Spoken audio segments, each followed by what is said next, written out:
కూడా చేయాల్సిన అవసరం ఉందా? అంటే వాస్తవంగా దేశవ్యాప్త సమస్య అయ్యే అవకాశం ఉంది. అనుకున్నది ఒకటి అయినది ఒకటి అని ఫలితాలేమో తారుమారయ్యాయి. అయిన తర్వాత ఈవీఎంల తప్పు అని 2019లో వాళ్ళు అన్నారు, 2024లో వీళ్ళు అంటున్నారు. ఇది కాకుండా జాతీయ స్థాయిలో కూడా దీని మీద దుమారం రావడం వల్ల ఇక్కడ ఒక 47 లక్షల ఓట్లు ఎక్కువగా వేయించారు, తారుమారయ్యాయని, జాతీయ స్థాయిలో 5 కోట్ల ఓట్లు ఎక్కువ వేయించారని ఇలాంటి కొన్ని అనేక కథనాలు వచ్చాయి. వాటికి అనేక ఆధారాలు సుప్రీంకోర్టు దాకా వెళ్ళింది. సుప్రీంకోర్టు ఏం చెప్పిందంటే ఈవీఎంల యొక్క సాంకేతిక సమర్థతలో తప్పు లేదు, మేము నమ్ముతున్నాం. ఇంకా మీరు రెండోది లెక్కింపులో ఇంకేమైనా అవకతవకలు ఉన్నాయంటారా? రీకౌంటింగ్ ఎప్పుడు ఉంది కదా. అవును, పోస్టర్ మామూలు కాగితం బ్యాలెట్ పేపర్ ఉన్న రోజుల్లో కూడా మీరు రీకౌంటింగ్ కోరొచ్చు మీకు సందేహం ఉంటే, దానికి గ్రౌండ్ ఉండాలి మీకు. కాబట్టి సుప్రీంకోర్టు ఏం చెప్పిందంటే 1-2 స్థానాల్లో ఓడిపోయిన దాంట్లో ఆర్డర్లో ఒకటి గెలిచి ఒకటో గెలుస్తాడు, 2-3 వాళ్ళు కనుక కోరితే దాన్ని మేము రీకౌంటింగ్కి అనుమతిస్తాము, అది ఎన్నికల కమిషన్ పెట్టిన నిబంధనల ప్రకారం అన్నారు. ఓకే. అనగానే ఇది ఒక్కొక్క ఈవీఎం చెక్ చేయాలంటే ఇది డబ్బు కట్టాలని ఎన్నికల సంఘం పెట్టింది. దాంతో ఈ బాలినేని శ్రీనివాసరెడ్డి ఈయన ఒంగోలు అభ్యర్థి, ఎమ్మెల్యే అభ్యర్థి, ఈయన 5 లక్షల దాకా డబ్బులు కట్టి ఇన్ని ఈవీఎంలు చెక్ చేయమని ఆయన అడిగారు. డబ్బులు కడితే చేయించుకోవచ్చా? డబ్బులు కట్టాలి, వాళ్ళకి తగిన ఇవి ఈ 2-3 స్థానాల్లో ఉండి మాకు సందేహం ఉంది ఒక్కొక్క దాన్ని. ఇవన్నీ చిన్న మార్జిన్లో ఉన్నప్పుడు జరిగే అంశాలు కదండి అని ఏం కాదు, ఏమో ఎంచితే ఏమవుతుందో. ఇప్పుడు మాకు ఈవీఎంల మీద సందేహాలు వస్తున్నాయి, లేకపోతే కౌంటింగ్ సరిగ్గా లేదనుకుంటున్నాము, 40,000 రూపాయలు కట్టాలి ఒక్కొక్క చెక్కింగ్, ఒక స్టేషన్ అనండి ఇంకోటి అనండి అని. మీరు ఏదైనా అడగచ్చు, మీరు ఎంపిక చేసిన ఈవీఎంలు మేము చెక్ చేస్తామని ఎన్నికల సంఘం ఆఫర్ చేసింది. దాంతో ఈయన కట్టాడు, అలాగే అక్కడ బొబ్బిలి దగ్గర కూడా కట్టారు, చంద్రశేఖర్ సంథింగ్ ఆయన కట్టారు. సో మొత్తానికి దేశవ్యాప్తంగా 11 మంది అభ్యర్థులు కట్టారు. ఆ కట్టిన వాళ్ళల్లో బీజేపీ వాళ్ళు, కాంగ్రెస్ వాళ్ళు, వైసీపీ వాళ్ళు అందరూ ఉన్నారు. అయితే ఇక్కడ మళ్ళీ అనుకున్నది ఒకటే అయినది ఒకటే అయింది. ఏమైందంటే వీళ్ళు అనుకున్నారు కదా, వీళ్ళు చెప్పిన స్థానాల్లో ఓట్ల లెక్కింపు అది చేసి సరిగ్గా ఉందో లేదో చూస్తారని అనుకున్నారు. వాళ్ళు ఏమంటున్నారు, అలా కాదంట, మేము యంత్రాన్ని పరిశీలిస్తాం, ఈవీఎం సక్రమంగానే పనిచేస్తుంది అని మాత్రమే మేము మీకు చేసి చూపిస్తాం. మీరు ఏ ఈవీఎం అన్నా తీసుకోండి, లేకపోతే ఎక్కడ ఏదైనా తీసుకోండి, అవన్నీ మేము అసెంబుల్ చేసి దాంట్లో మళ్ళీ మాక్ పోలింగ్ నిర్వహిస్తాం. మాక్ పోలింగ్ నిర్వహిస్తే ఓటు మీరు వేసిన వాళ్ళకే వెళ్ళింది అనుకోండి, సక్రమంగా పనిచేస్తున్నట్టే కదా. కాబట్టి ఇక్కడ పరీక్ష పడిన ఓట్లకు పరీక్ష చేస్తారు అని వీళ్ళు అనుకున్నారు. వైసీపీ వాళ్ళు అత్యుత్సాహంతో ఇంకా ఒంగోలు మార్గంలో రాష్ట్రంలో అన్ని సీట్లకు కూడా మేము రీకౌంటింగ్ పెడతాము ఈ పద్ధతిలో, మీరు వార్తలు కూడా చూశారు కదా, ఇంకా అయిపోయింది ఈ 19వ తారీఖు అని. కానీ ఈ విషయం వాళ్ళకు 17వ తారీఖు అర్థమైంది. సో వెంటనే వెళ్ళి బాలినేని శ్రీనివాసరెడ్డి హైకోర్టులో కేసు వేసాడు. సుప్రీంకోర్టు చెప్పింది వేరు, వీళ్ళు చేస్తుంది వేరు.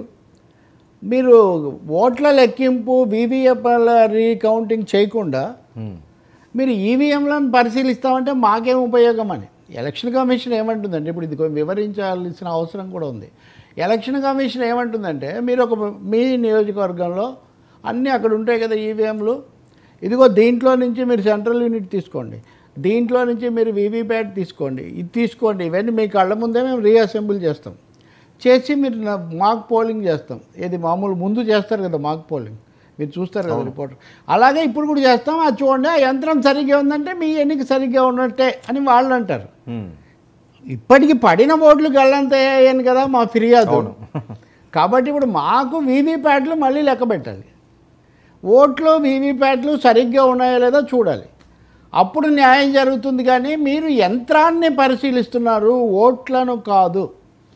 కాబట్టి హైకోర్టుకి వెళ్ళాడు బాలినేని, మీరు ఆదేశించండి, సుప్రీంకోర్టు చెప్పింది ఎన్నికల కమిషన్ చేస్తుంది వేరుగా ఉంది, మేము మా ఓట్లను చూడమంటుంటే వాళ్ళేమో ఈవీఎం సరిగ్గా ఉందా లేదో చూడమంటున్నారు, అది కాదు మాకు అని ఇప్పుడు వెళ్ళారు. సో హైకోర్టు ఎలక్షన్ కమిషన్ను మీరు పూర్తి వివరాలు సమర్పించండి అని చెప్పి కేసు రేపటికి వాయిదా వేశారు. ఈ లోపల అక్కడ ఈవీఎంల చెకింగ్ అన్ని ఏర్పాట్లు చేశారు. ఓకే, అది సమస్య. ఇప్పుడు ఆ లైట్ సరిగ్గా ఉందా లేదా అంటే దీన్ని మీరు సరిగ్గా చదివారా లేదా, మీకు మార్కులు వచ్చాయా లేదా చూడమని నేను అడుగుతున్నాను. వాళ్ళు ఏంటి, లైట్ సరిగ్గా ఉందా లేదా, కరెంట్ సరిగ్గా పాస్ అవుతుందా లేదా చూడమని వాళ్ళు అంటున్నారు. కాబట్టి ఇది వేరు, ఇది సరైన పరీక్ష కాదు, ఇది ప్రతిపక్షాలకు లేదా ఫిర్యాదు చేసే వాళ్ళకు న్యాయం జరగదన్నది వీళ్ళ యొక్క ప్రధానమైన ఫిర్యాదు. బహుశా ఇది ముందే తెలుసుకొని ఉండొచ్చు. ఎందుకంటే డబ్బులు కట్టిందే యంత్రాలకైనప్పుడు ఎట్లా పరిశీలిస్తారు కదా. ఇంకో విషయం కూడా ఉంది, మీకు నేను గతంలో కూడా చెప్పా, ఆర్డర్ ఆఫ్ థింగ్స్. బండి ముందు గుర్రం వెనుకలాగా 1 2 3. 1 ఏంటి ఓటింగ్ యూనిట్, 2 ఏంటి వీవీప్యాట్, 3 ఏంటి control unit, total control unit. ఇప్పుడు మన ఈవీఎంలో ఇలా ఉంటుంది ఆర్డర్, ముందు ఓటింగు, తర్వాత వీవీప్యాట్, తర్వాత సిపి కంట్రోల్ యూనిట్. ఇప్పుడు వాళ్ళు ఏమంటారు, నేను ఓటేస్తాను, నేను ఓటేసాక అది వీవీప్యాట్ దగ్గరికి వెళ్తుంది, వీవీప్యాట్ నా ఓటు సరిగ్గానే రికార్డ్ చేస్తుంది, కానీ కంట్రోల్ యూనిట్లోది కదా లెక్క పెట్టేది. ఓకే, కాబట్టి కంట్రోల్ యూనిట్లో గల్లం జరిగిందో లేదో ఎవరు చెప్పగలుగుతారు? ఇప్పుడు అది ఏం చేయట్లేదు కదా ఇక్కడ. సో మీరు ఓట్లు చూడక, వీవీప్యాట్లు చూడక యంత్రాలను పరిశీలించుకోండి అంటే, యంత్రాలు కంప్యూటర్లు ఎక్కడైనా బాగానే ఉంటాయి సార్. దీనికి టైం పీరియడ్ ఉంటుందా? ఇన్ని నెలల లోపలే మీరు 2 వారాల లోపల, 10 రోజుల్లో 2 వారాల్లో చేయమన్నారు, వాళ్ళు చేశారు ఫిర్యాదు. ఓకే, కానీ కౌంటింగ్కి ఏమి టైం పీరియడ్ లేదు. ఇప్పుడు వాళ్ళు ఒప్పుకొని సిద్ధం కావడానికి ఈ తేదీ నిర్ణయించారు. సో ఏ బూత్లో ఉన్న ఈవీఎంలు అది కరెక్ట్గా చేసిందా లేదా అన్నది కాదు, ఏవో తీసుకొచ్చి పెడతారు ఫ్రెష్గా ఉన్నవి, అంటే అది కరెక్ట్గా ఆ పనిచేస్తారు. నియోజకవర్గ పరిధిలో వాడినవే పెడతారు. ఓకే ఓకే, వాడినవే పెడతారు, వాటిని మళ్ళీ పరీక్షించుకోమంటారు. బట్ ఎనీవే, నేను మళ్ళీ చెప్తున్నట్టుగా వాళ్ళు ఈవీఎం ఓటింగ్ యంత్రాన్ని పరిశీలిస్తారు, కానీ పడిన ఓట్లను వాళ్ళు పరిశీలించారు. సో ఇది మాకెందుకు, రీకౌంటింగ్ అంటే ఎప్పుడైనా కౌంటింగ్ ఆఫ్ ఓట్స్ కదా. కౌంటింగ్ సరిగ్గా జరిగిందా లేదా, అక్కడ పడిన ఓటు పడినట్టే వీవీప్యాట్లో. ఎందుకని వీవీప్యాట్ 5% మట్టుకే చూస్తుంది. వీవీప్యాట్లు 5% ఓట్లకే ఉంటాయి, 95% ఓట్లకే ఎలాంటి వీవీప్యాట్లు ఉండవు. అలాంటప్పుడు వీటిని ర్యాండమ్గా తీసుకొని మిగిలినవి కూడా చెక్ చేయాలి కదా. సో రియల్ చెకింగ్ కాదు ఇది దీనివల్ల ఏం ప్రయోజనం లేదు అనేది బాలినేని కానీ ఇంకా చాలామంది యొక్క ఫిర్యాదు. మరి హైకోర్టు ఏం చెప్తుంది, వీళ్ళు చెప్పిన దాంతో సాటిస్ఫై అవుతారా, మళ్ళీ సుప్రీంకోర్టుకి వెళ్తారా? ఇది ఒక విధంగా దేశవ్యాపిత ప్రాధాన్యత కలిగిన అంశంగా ఇది ఉండబోతుంది. సో వీళ్ళు అనుమానాలు ఇవి. అనుమానాలకు ఏమీ ఎన్నికల కమిషన్ సమాధానం ఇవ్వట్లేదు. ఓకే, కోర్టు ఏం చెప్తుంది, సుప్రీంకోర్టు ఏం చెప్పింది, ఒకసారి ఎన్నికల ప్రక్రియ మొదలైన తర్వాత ఎలక్షన్ కమిషన్ సుప్రీం కాబట్టి వాళ్ళు ముందు ఏ ప్యాటర్న్ ప్రకటించారో ఆ ప్యాటర్న్లో మీ సందేహాలు నివృత్తి చేసుకోండి అని సుప్రీంకోర్టు చెప్పింది. సో ఖచ్చితంగా ప్యాటర్న్ ఏంటన్నది కూడా ఎన్నికల సంఘం ముందుగా చెప్పలేదు. మేము ఆ సమయం వచ్చినప్పుడు చెప్తామని మాత్రమే వాళ్ళు అన్నారు. ఈ 11 మంది డబ్బులు కట్టిన తర్వాత ఇదిగో 19వ తారీఖు నుంచి చెక్ చేస్తామని చెప్పి, వీళ్ళు ఏ 16వ తారీఖో 17వ తారీఖో ఇదిగో మేము ఇలా చేస్తాము, మీరు ఏ యంత్రం అయినా తీసుకోండి, దాంట్లో మేము మాక్ పోలింగ్ ఇప్పుడు ఎందుకండి, ఎన్నికల ముందు మాక్ పోలింగ్ పెడతారు, కానీ ఇది మాక్ పోలింగ్లు ఫేక్ పోలింగ్లు కాదు మాకు కావాల్సింది. We want a complete thorough check. కనీసం మేము డబ్బులు కట్టి చెక్ చేయమంటే కూడా మీరు యంత్రాన్ని చెక్ చేస్తే మాకు ఉపయోగం ఏంటంటే, so it's a very serious issue. మరి హైకోర్టు ఏం చెప్తుంది సుప్రీంకోర్టుకు? కోర్టు ఇన్వాల్వ్మెంట్ ఇందులో, కోర్టు అంటే ఒకటేనండి. ఇప్పుడు చాలా విషయాల్లో కోర్టులు, ఎగ్జిక్యూటివ్, జ్యుడిషియరీ ఇది అన్నట్టు చట్టసభలు, స్పీకర్ అధికారాలు వాళ్ళ పరిధి అని, అదే నేను చెప్తుంది. స్పీకర్ అధికారాల పరిధిలో కోర్టులు వెళ్ళవు, కానీ స్పీకర్ వ్యవహరించిన తీరు రాజ్యాంగబద్ధంగా ఉందా, సహజ న్యాయ సూత్రాలకు అనుగుణంగా ఉందా లేదా అన్నది కోర్టు నిర్ణయిస్తుంది. సో దాన్ని ఇప్పుడు అంతే కదా. ఇప్పుడు ఎలక్షన్ కమిషన్ కేవలం ఈవీఎంలను మాత్రమే చూపించి నిజమైన ఓట్లను ముట్టుకోకపోవటం, వాటి జోలికి వెళ్ళకపోవటం, అది సహజ న్యాయ సూత్రాలకు విరుద్ధమని కోర్టు భావిస్తే, హైకోర్టు కూడా భావించవచ్చు, రాజ్యాంగ న్యాయస్థానమే అది కూడా భావిస్తే, వాళ్ళు ఇది కాదు మీరు మళ్ళీ ఇంకో పద్ధతి చూడండి అని వాళ్ళు ఎన్నికల కమిషన్కి చెప్పొచ్చు. ఎందుకు అంటే ఇది కూడా చెప్తాను నేను. ఎందుకు అంటే ఎన్నికల ప్రక్రియ అయిపోయింది కదా. ఎన్నికల ప్రక్రియ ఫలితం ప్రకటించే వరకు మాత్రమే ఎలక్షన్ కమిషన్ సుప్రీం. ఒకసారి ఎన్నికలు అయిపోయి ఆ నోటిఫికేషన్ ఇచ్చి రాష్ట్రపతి చెప్పి మీరు ప్రకటించేసిన తర్వాత మళ్ళీ కోర్టులే సుప్రీం. రాజ్యాంగ పరిరక్షణ బాధ్యత హైకోర్టుది, సుప్రీంకోర్టుది. మీరు చూస్తారు కదా, ఇప్పుడు ఉదాహరణకు ప్రొఫెసర్ నాగేశ్వరరావు, రామచంద్రరావు ఎన్నికల్లో కౌంటింగ్ మీద రామచంద్రరావు కోర్టుకు వెళ్ళాడు అనుకోండి, ఎన్నికల ప్రక్రియ అయిపోయిన తర్వాత అవన్నీ అట్లా భద్రపరచండి, మేము ఏం చేయాలో చెప్తామని వాళ్ళు మళ్ళీ చేస్తారు. చేసిన తర్వాత మళ్ళీ ఈయన గెలిచారు అనుకోండి. కాబట్టి అదే ముందు చెప్పదు కోర్టు.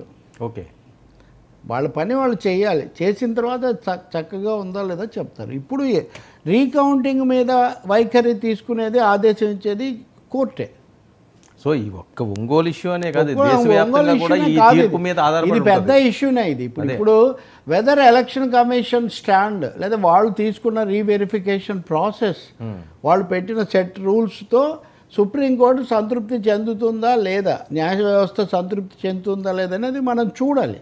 కానీ ఫిర్యాదు కానీ ఆరోపణ కానీ ఏంటంటే మొత్తంగా వ్యవస్థలన్నీ కూడా తారుమారు చేయబడుతున్నాయి, అందరూ వంత పాడుతున్నారనే అభిప్రాయం ఒకటి ఉంది కాబట్టి, అది ముందే వ్యక్తమైంది కాబట్టి ఈ ఈవీఎంల మీద కనీసం 4 సార్లు ప్రతిపక్షాలు కోర్టుకు వెళ్ళాయి. ఓకే, ప్రతిసారి అలాగే ముగిసింది. కాబట్టి ఇప్పుడైనా అందుకు భిన్నంగా ఏమైనా చెప్తారా, చెప్పరా, ఇది పెద్ద ప్రశ్న. ఇది కేవలం ఒంగోలుకే కాదు, అవును, మొత్తం అఖిల భారతానికి సంబంధించిన సమస్య. కోర్టు ఇచ్చిన తీర్పు మీద కూడా చాలా అంశాలు ముడిపడి ఉంటాయి. తప్పకుండా తప్పకుండా దీని ఎఫెక్ట్ ఇక్కడ మీరు అంతే అదే చూపించుకోండి అంటే అది ఎలా. అవును, ఇప్పుడు నేను బండి మీద వెళ్తున్నాను, నా బండి నేను పలానా చోటికి వెళ్ళాలి అనుకున్నాను, నేను విజయవాడకి వెళ్ళాలి, అది విజయవాడకి వెళ్ళలేదు, నన్ను రాంగ్ రూట్లో తీసిపోయారు, చాలా ఇదని నేను ఫిర్యాదు చేశాను. కాదు బండి బాగానే ఉందని చెప్తే బండి బాగుందా లేదా అనేది కదా నా ఫిర్యాదు, అది రాంగ్ ట్రాక్ అది రాంగ్ ట్రాక్ పట్టించారా లేదా అనేది. కాబట్టి ఇక్కడ అది ఇక్కడ చెక్. ఓకే సార్, ఈ మరి బాలినేని ఇదివరకు కూడా చాలా ఢక్కాముక్కీలు తిన్నాడు, ఆయన ఎంపిక ఇవన్నీ కూడా మరి ఆయన, కాకపోతే వనరులు ఉన్నాయి కాబట్టి ఈ కెన్ ఆఫర్డ్ ఇట్. సార్ మరొక కీలకమైన అంశం, గుడివాడలో ఈ రణరంగం, ఈ జనసేన దిమ్మను పగలగొట్టారని చెప్పి ఆ టీడీపీ నేత మీద వీళ్ళు వెండడం, టీడీపీ డౌన్ అంటూ ఇలా ఆందోళన చేయడం, ఇది వైసీపీకి ఒక మంచి అస్త్రం దొరికినట్టున్నది, పెద్ద ఎత్తున వైరల్ చేస్తున్నారు. అక్కడ అసలైన అస్త్రమేమో కొడాలని తిట్లు బూతులతో అస్త్రంగా ఇప్పటివరకు వాళ్ళు నడిచింది. ఇప్పుడేమో ఆయన కొంచెం పీచే ముడ్ అన్న దాంట్లో ఉన్నటువంటి పరిస్థితిలో ఆయన ఉన్నాడు, కారణం ఏదైనా కొన్ని రోజులు తలవంచాలి అన్నట్టుగా. ఇలాంటి సమయంలో నిజంగా అనుకోని పరిణామమే ఇది. అవును, అనుకోనిది అంటే పూర్తిగా అనుకోనిది కాదు, గుడివాడలో అనుకోనిది కావచ్చు, కానీ వీళ్ళ ఐక్యత స్థానిక స్థాయి దాకా పర్కులేట వెళ్తుందా లేదా, ఏం జరుగుతుంది, ఒడిదుడుకులు వస్తాయా, ఇట్లాంటివి చాలా ఉండేవి. ఇవన్నీ మీ ఆశలే కానీ అవన్నీ నిజం కావని వీళ్ళు చెప్పేవాళ్ళు. ఇలాంటి సమయంలో వెళ్ళి జనసేన దిమ్మెను పగలగొట్టడం అంటే తీవ్రమైన విషయం కదా. పోనీ వైసీపీ వాళ్ళు లేకపోతే నాని అనుచరులు పగలగొడితే వేరుగా ఉండేది. టీడీపీ నాయకుడు అక్కడ స్థానికంగా ఉన్న ఆయనకు సంబంధించిన వాళ్ళు వెళ్ళి పగలగొట్టేసరికి ఇది నరసింహారావు అనుచరులు. సో అలా వెళ్ళేసరికి అది జనసేనకు చాలా ప్రతిష్టకు సంబంధించిన సమస్య కూర్చుంది కదా. వాళ్ళు చాలా తీవ్రంగా స్పందిస్తున్నారు. దాదాపు ఒక క్షమాపణల స్థాయిలో చెప్పి దీన్ని సర్దుబాటు చేసి తప్ప కుదరదని. పోనీ గుడివాడ అంటే అన్నగారు గెలిచిన స్థానం దగ్గర నుంచి ఇప్పటి వరకు ప్రత్యక్షంగా తీవ్ర పోరాటం జరుగుతున్నది కదా. పవన్ కళ్యాణ్ కూడా చాలాసార్లు గుడివాడకి వెళ్ళి, నిజానికి టీడీపీ చంద్రబాబు అనక ముందు నుంచి పవన్ నాని మీద అంటూ కొంతవరకు వైసీపీలో నాని క్యాంటీన్ కూడా ముఖ్యమంత్రి గారు వెళ్ళి అక్కడే చేశాడు. అందుకనే గుడివాడ అనేది ఒక చిన్న గుండెకాయలాగా తయారైన ఒక పరిస్థితి, కారణం ఏదైనా. అలాంటి చోట ఈ తగాదా రావటం అన్నది. రెండవది సోషల్ కాంపోజిషను, క్యాస్ట్ డివిజన్, ఈ విధంగా చూసినప్పుడు కూడా మీరు ఏ విధంగా గోదావరి జిల్లాలని మీరు చెప్తారో గుడివాడకు కూడా అటువంటిది కొంత ఉంటుంది. అది ఉండడానికి ఏమో డామినెన్స్ ఒకరిది ఉన్న, రెండు వీళ్ళకు కూడా అక్కడ తగిన ఇది ఉన్నటువంటి ప్లేస్ అది. మరి అక్కడ ఇది రావడం అనేది నిజంగా కూటమికి అది మంచి సంకేతం కాదు. మళ్ళీ దాన్ని ఎంతో తొందరగా ముగించి ప్రశాంతత నెలకొల్పుతారు. రెండవది ఈ ఎవరిది ఆధిక్యత అన్న సమస్య కూడా అక్కడ ఉండాలి ఖచ్చితంగా చెప్పాలంటే. అభ్యర్థిని నియమించడం అన్ని దశల్లో అది నడిచింది. జనసేన వాళ్ళు పూర్తిగా ఇదేదో టీడీపీ ఇది వరకంతా నానిది ఇప్పుడు టీడీపీకి ఇస్తే మరి మేమేమైపోవాలన్న ప్రశ్న వాళ్ళకు కూడా ఇక్కడ ఉండాలి. సో అందుకనే వచ్చింది, తీవ్రమైన విషయమే. పవన్ కళ్యాణ్ దృష్టికి తీసుకెళ్తూ ఉంటున్నారు. తీసుకెళ్ళినా పవన్ కళ్యాణ్ ఏదో హడావుడిగా అదరగండంగా ఏమి చేయడు. ఆయన ప్రభుత్వానికి ఏమి భంగం రాకుండా ఉండాలి, గొడవలు పెరగకూడదు ఆయన ధోరణిలో ఆయన ఉన్నాడు. లోకేష్ చంద్రబాబు తీసుకునే ప్రశాంత చర్యలే ఇక్కడ ముఖ్యమైనవి అవుతాయి. ఇక్కడ బికాజ్ అగ్రీవ్డ్ పార్టీ కదా జనసేన. మరొక అంశం ఏంటంటే సార్, ఇలాంటివన్నీ కూడా అది పక్క నియోజకవర్గాలకి కొన్ని ప్రాంతాలకు సెన్సిటివ్ ఉండే ప్రాంతాలకు కూడా పాకే ప్రమాదం పొంచి ఉంటుంది, తొందరగా పాకుతాయి. ఎందుకంటే మిశ్రమ ప్రభుత్వము, అనేక పార్టీలు ఉన్నాయి, తర్వాత కులాలు, సామాజిక తరగతులకు సంబంధించిన అంశాలు ఉన్నాయి. మొన్న కూడా మనం మాట్లాడాం పిఠాపురం కూడా అటువంటిదే కదా, చాలా సెన్సిటివ్. పవన్ కళ్యాణ్ సొంత నియోజకవర్గము, ఆయన సీటు రావడానికి ముందు అది టీడీపీ స్వతంత్రుడు, ఇప్పుడు దొరబాబు అది ట్రయాంగిల్ అయిపోయింది. దొరబాబు ఇప్పుడు బీజేపీ అట, మళ్ళీ బీజేపీలోకి చేరబోతున్నాడు. మరి అంటే ఇప్పుడు 3 పార్టీల ముచ్చట్లాగా తయారవుతుంది. అది 3 పార్టీల కుంపటిలాగా. అది ఏమాత్రం కూటమికి అది చాలా సమస్యాత్మకంగా ఇది కూడా అలాంటిదే. గుడివాడ కూడా సెన్సిటివ్ నియోజకవర్గమే ఆ విధంగా చూస్తే కోస్తా జిల్లాలో. సో ఇవన్నీ ఓకే, మరి వాడు సర్దుబాటు చేసుకుంటారు. ఇప్పుడు మనం తొందరపడి ఇది జరగదు, ఇది పెరుగుతుంది అని చెప్తే అదేమో కావాలని మనం ఏదో కోరుకోవడం సమస్య కాదు. తగు జాగ్రత్తలు తీసుకోకపోతే, ఈక్వేషన్స్ సక్రమంగా చూసుకోకపోతే మటుకు ఇవి చెలరేగే అవకాశం చాలా ఎక్కువగా ఉంటుంది. ఇప్పుడు ఇంత కూటమి గట్టి గెలిచింది, ప్రయోజనాలు నెరవేర్చుకోవడానికి ఎవరికి వాళ్ళు. పైకి వేరే విషయాలన్నీ చెప్పినా, ఒకటి ఆధిపత్యాలు, 2 నామినేటెడ్ పదవులు, 3వది స్థానిక ప్రాబల్యాలు, 4వది సామాజికమైన సమీకరణలు, క్యాస్ట్ ఈక్వేషన్స్, ఇవన్నీ అక్కడ పనిచేస్తూ ఉంటాయి. కాబట్టి సమస్య అంశం ఏంటంటే జనసైనికులు కానీ వీర మహిళలు కానీ జనసేన జోలికి వచ్చినా, పవన్ కళ్యాణ్ జోలికి వచ్చినా వాళ్ళు అస్సలు ఎవరిని క్షమించరు, చాలా అగ్రెసివ్గా వెళ్ళిపోతుంటారు. సో అది కూడా కొద్దిగా ఇబ్బందే, వాళ్ళు చాలా స్పీడ్గా ఉంటారు ఇలాంటి అంశాల్లోనే. సార్ ఇప్పుడు మీరు ఒకదాన్ని ఒప్పుకున్న తర్వాత దానికి సంబంధించింది కొన్ని కావాలంటే కొన్ని స్వీకరించాలి, కొన్ని కావాలంటే కొన్ని వదులుకోవాలని మీరు ఎప్పుడైతే పవన్ యొక్క ఆకర్షణ ఆధారంగా ఏర్పడిన జనసేనను ప్రాణవంగా తీసుకొని దాని ఆధారంగా మీరు గెలిచారు, మరి గెలిచినప్పుడేమో ఆయన ఆకర్షణ మాకు కావాలి, వచ్చిన తర్వాత మటుకు ఆయన ఆకర్షణ మాకు కుదరదంటే ఆ ఫ్యాన్ బేస్తోనే కదా ఆయనతో మీరు గెలిచారు. కాబట్టి ఫ్యాన్ కాస్త ప్యాన్ లాగా ప్యాన్ అంటారు కదా, పెనంలాగా భావిస్తే అది చాలా కష్టం అవుతుంది. తప్పకుండా గుడివాడ అనేది ఒక హెచ్చరిక, పిఠాపురమే మొదటి హెచ్చరిక.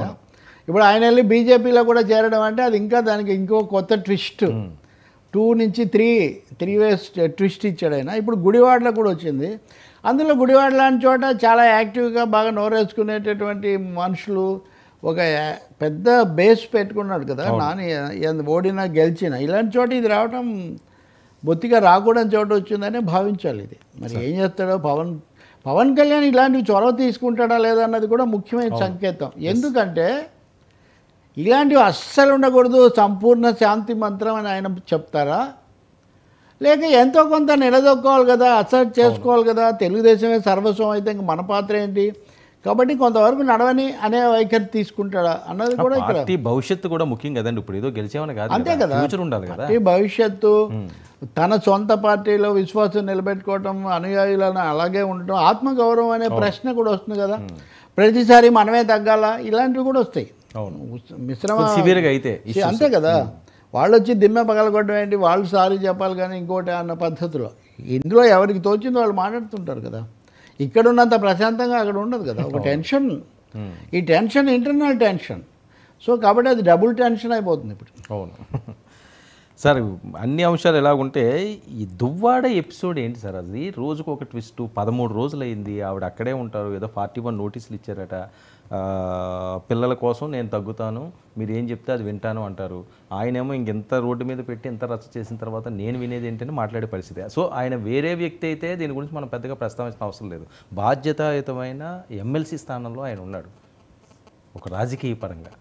ఏంటి ఇది అసలు ఈ విషయం ఇదివరకు 1-2 సార్లు చర్చించాం. నిజానికి మనం ఏం చర్చిస్తాం, వాళ్ళు కూడా చర్చించడం కంటే కోర్టులు తేల్చాల్సిన విషయాలు, కోర్టు దాకా వెళ్ళాక. కాబట్టి ఇక్కడ మీరు నాకు అక్కర్లేదని ఆమె నాకు అక్కర్లేదని ఆయన కానీ మళ్ళీ ఒకరితో ఒకరు ఏంటని కొట్లాడు. అవును, ఈమె కూడా అంతే, 3వ పతి పత్ని ఎవరు ఓ అన్నట్టుగా ఆమె ఎవరి సమస్యలు వాళ్ళవి. ఇక్కడ నిజంగా కోర్టుకు ఒకసారి వెళ్ళిన తర్వాత బహిరంగంగా ఇవన్నీ ఎందుకు జరుగుతున్నాయి, అక్కర్లేదనుకున్న తర్వాత ఆయన కోసం చేయాల్సిన అవసరం ఏమొస్తుంది, ఇట్లాంటి ప్రశ్నలు వస్తాయి. కాబట్టి నేను చెప్పగలిగింది ఖచ్చితంగా రాజకీయ కారణాలు పనిచేస్తున్నాయి. ఓకే, వాళ్ళ వెనక ఎవరున్నారు, వీళ్ళ వెనక ఎవరున్నారు అనేది ఒకటైతే, ఇది కేవలం దువ్వాడ వారి స్వగృహ వివాదం కాదు ఇది. అలాగే ఆ ఇద్దరి మధ్యలో తగాదా కూడా కాదు ఇది. అవును, ఇది ఆమె వాణి మాధురి సంవాదం కూడా కాదు ఇది. ఇది కేవలం శ్రీనివాస పురాణం కాదు, ఇది కేవలం వాణి మాధురి సంవాదం కూడా కాదు. ఇది అంతకు మించిన రాజకీయమైన రచ్చ. ఇది ఒక కుటుంబం పేరుతో వాళ్ళ మధ్య నడుస్తున్నటువంటి రాజకీయ రచ్చగా మనం దీన్ని భావించాల్సి వస్తుంది. న్యాయస్థానాల్లో ఒకసారి సవాల్, ఇంకోటి కూడా ఉంది. మీరు రెగ్యులర్గా వాళ్ళతో కూడా మీరు మాట్లాడారు కదా, ఒక కొలిక్కి వచ్చిన తర్వాత ఇంటి ముందుకు వచ్చి నిజంగా ఎవరైనా ఏ కుటుంబ విలువలు కోరుకునే వాళ్ళైనా పిల్లలు కూడా వచ్చి వాదించుకొని కొట్లాడుకొని తిట్టుకొని ఫిర్యాదులు చేసుకునే పరిస్థితిని భరించలేరు. ఎందుకు ఇంత దుర్భరమైన పరిస్థితి వస్తుంది అనుకో. అక్కడి దాకా వచ్చిన తర్వాత హఠాత్తుగా తగ్గినట్టు మాట్లాడుతూనే మళ్ళీ లేదు మాకు రావాల్సింది రావాలంటాం. ఇదంతా చూస్తే వీటన్నిటి వెనక ఏవో కొన్ని శక్తులు, అదృశ్య శక్తులు, అదృశ్య హస్తాలు దీని వెనక ఉన్నాయి, అవాంఛనీయ ప్రభావాలు చూపిస్తున్నాయి అనేది మనకు చాలా స్పష్టమవుతుంది. నాకు తెలిసి వాళ్ళు అయితే స్పష్టంగా ఉన్నారు. ఈమె నేను వదులుకోవడం లేదంటుంది, ఆమె నేను వదులుకుంటాను, నాకు కావాల్సింది నాకు వస్తే చాలంటుంది. మాధురి గారు నేను ఆయనతోటే ఉంటాను. అదే నేను చెప్పేది, ఆమెమో ఏది ఏమైనా నేను ఆయనతోనే ఉంటాను, ఈమెమో నాకు అసలేమి ఉండాలని లేదు, నీదేదో నువ్వు చూసుకో కానీ నాకు నా పిల్లలకు న్యాయం చేయమంటారు. అతనేమో నేను అసలేమి ఉండను, నాకు న్యాయం జరగలేదుగా, నరకం చూడలేకే నేను వచ్చాను అన్నారు. కాబట్టి ముగ్గురు వైఖరులు చాలా స్పష్టంగా ఉన్నాయి కదా. ఇంక ఈ వైఖరుల మేరకు కోర్టుకు వెళ్ళొచ్చు. కుటుంబాల పెద్దలు కూడా వెళ్ళి మాట్లాడారు, చర్చలు జరిపారు.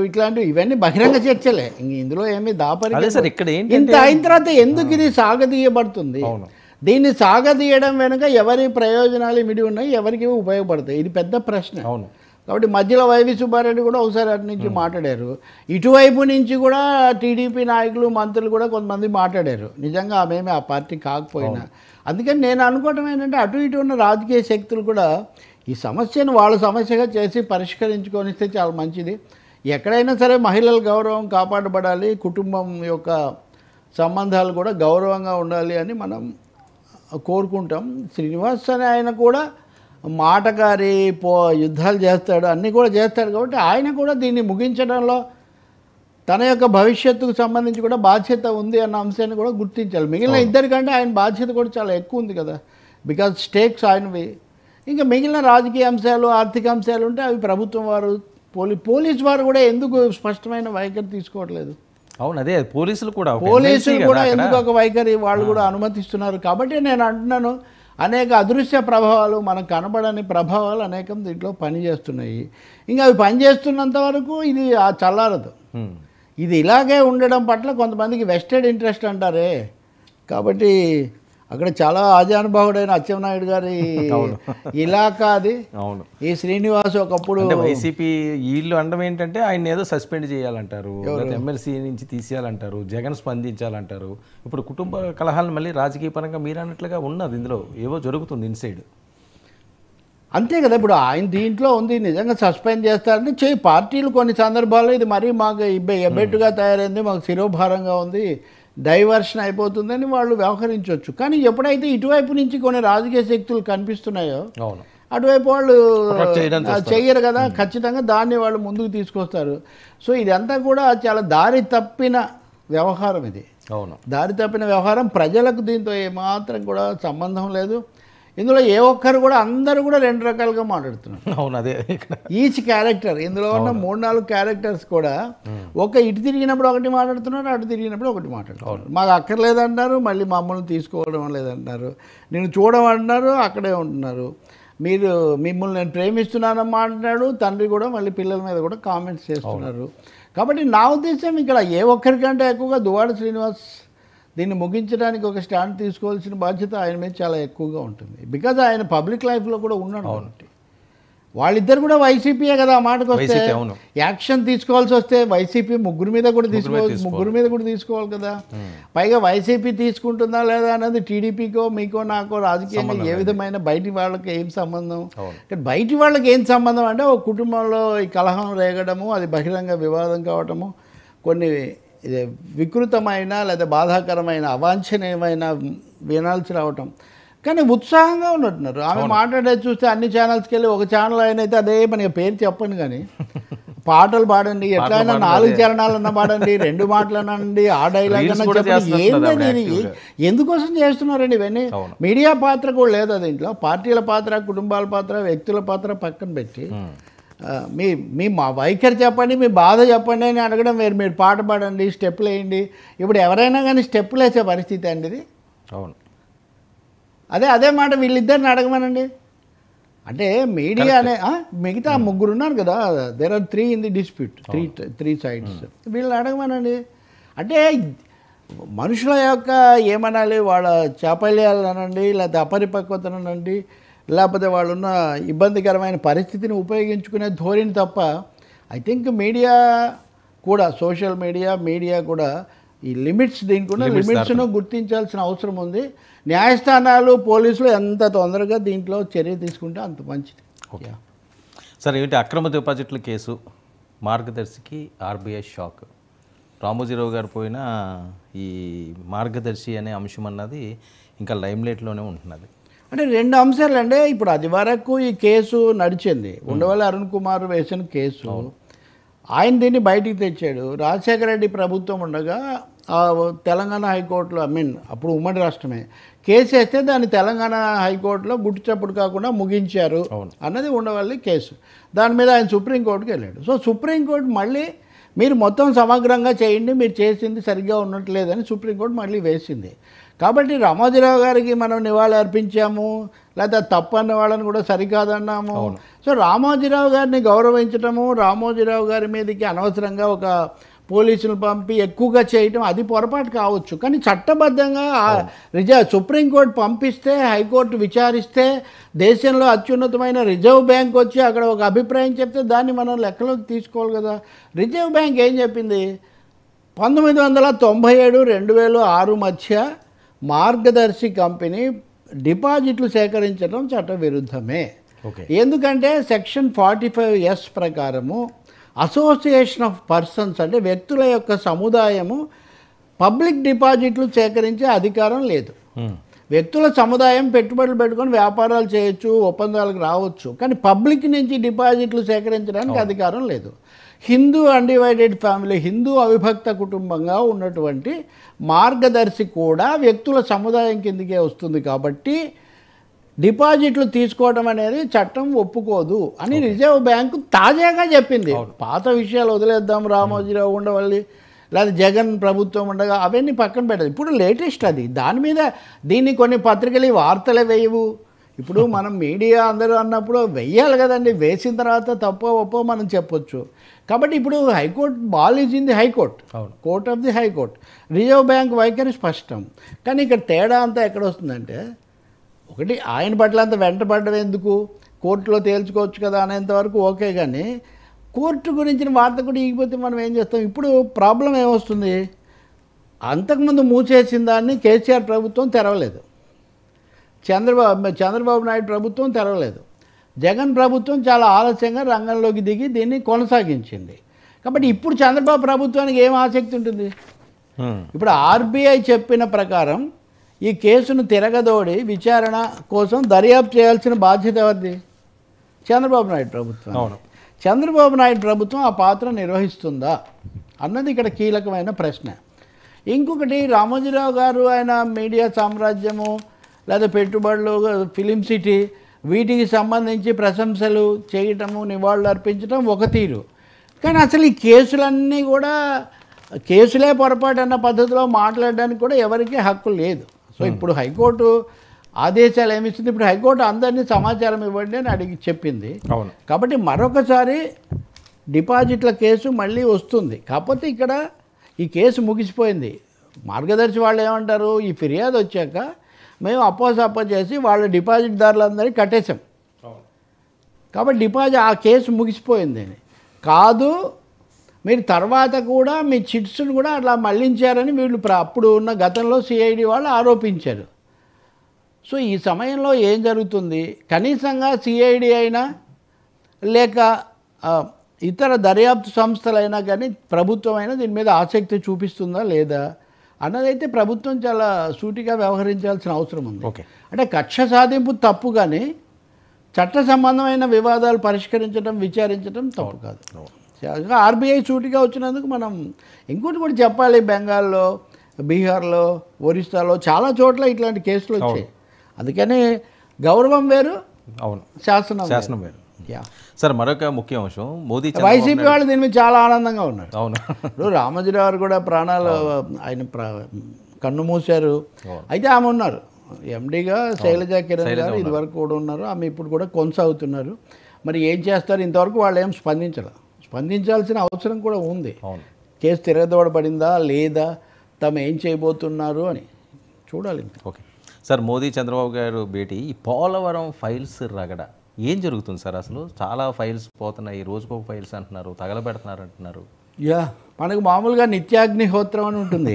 సార్ అంటే చాలా పరమ ఇది వైదికులైన వాళ్ళు లేకపోతే అవన్నీ ఉన్నవాళ్ళు నిత్యాగ్నిహోత్రం రగులుతూ ఉంటుందని. సో ఆంధ్రప్రదేశ్ ఇప్పుడు నిత్యాగ్నిహోత్రం లాగా తయారైంది. ఒకరోజు మదనపల్లి ప్రమాదం, ఒకరోజు టీటీడీ ప్రమాదం, ఒకరోజు కరకట్ట మీద ప్రమాదం, ఒకరోజు పోలవరం ఫైల్స్ అన్ని ఫైల్స్ తోటే ముడిపడి ఉన్నాయి. అన్ని ఫైల్స్తో ఉన్నాయి. ఇంత అయిన తర్వాత లేదు అవన్నీ కంప్యూటరైజ్ అయ్యింది. మళ్ళీ అది కూడా కబూర్ ఏది నిజమో మనకు తెలియటం లేదు.